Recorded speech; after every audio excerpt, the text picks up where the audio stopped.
So something that's especially relevant in our office right now is a lot of our investors are looking at properties and the rent roll doesn't really justify the purchase. Okay.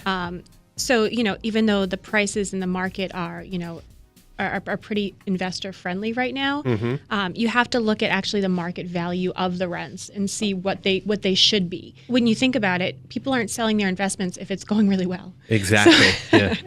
So a lot of times they have kept their rents at what they were 10, 15 years ago. As we look at the purchase, we need to project what the rent roll will be a few years down the road. And then consider what it's going to take to raise rent on these units. When we look at raising rent, we realize that we're probably going to facilitate vacancies to a certain degree, especially with that huge jump. But you can't really justify making the investment and then leaving it alone. So it's kind of, there's a fine line between, raising rent when it's not necessary and then doing it when you really need to. A lot of your investors, are they cash buyers or are they pulling out mortgages? They're taking out mortgages. They're taking out mortgages. So, Matt, does it ever come up where somebody does not get qualified because the rent is not high enough? I typically, when I have a client that is buying an investment property, that is looking at the rental income coming in, I try to qualify them without having to use any of the rental income. Okay. So that I know that they qualify. Okay. Because if I have to hang the mortgage payment on of them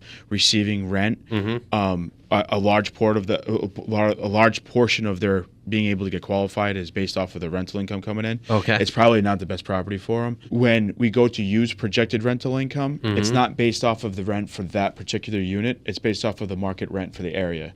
So if that particular unit is not receiving the appropriate rent for the area, then we don't care about that. We care about what's going to happen in the marketplace, which is the neighborhood that the rental place is in. Yep. And we do a rental market analysis for all the comps in the area.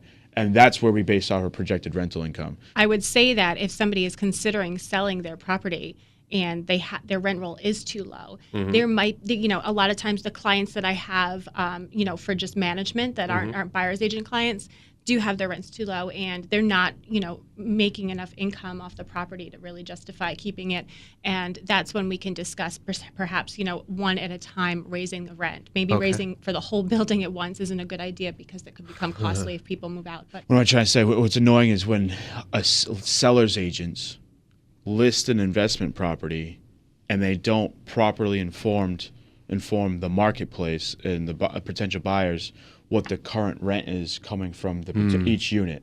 They say, it should be getting $1,700. It should be getting $1,600. See that, and then you go in and you find out they're getting $1,200. Yeah. You're getting currently $1,200. Yeah. Like, okay, let's figure out what the market rent is, but then tell me what the current rent is coming in, because all of a sudden you get to a buyer, and they're either 5 steps into the buying process where it's tough to turn around and pull out of the deal. Yeah, I have investors who are doing really meticulous calculations to try and decide whether the property is worth it for them. So, that few $100s a month can make or break whether or not they want to move forward. So, if the return, $200 a unit, you're at $400, $500. Yeah, that's a big swing. Yeah, we see that all the time.